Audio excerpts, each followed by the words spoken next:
এই ছবিটা দর্শক আপনারা দেখতে পাচ্ছেন নিজের ছোট ভাই আরাফাত রহমান কোকো তার কবর জিয়ারত করছেন বড় ভাই তারেক রহমান বিএনপির ভারপ্রাপ্ত চেয়ারম্যান এবং যে সময়টা আসলে পার করেছেন আরাফাত রহমান কোকো সেই কঠিন সময়গুলোও নিশ্চয়ই তারেক রহমান স্মরণ করবেন।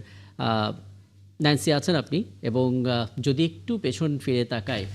যখন আসলে মুক্তিযুদ্ধটা শেষ হয়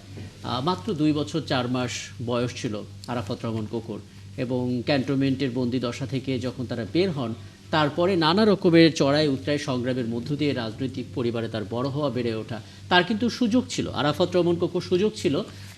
অনেক গুরুত্বপূর্ণ পদে থাকার এবং মন্ত্রিত্ব নেওয়ার নানা কিছু কিন্তু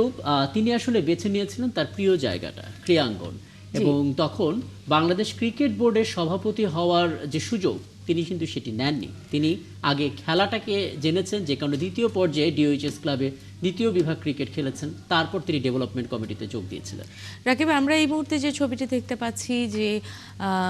বড় ভাই তার ছোট ভাইয়ের কবরের সামনে দাঁড়িয়ে আছেন এবং দোয়া পড়ছেন, মোনাজাত করছেন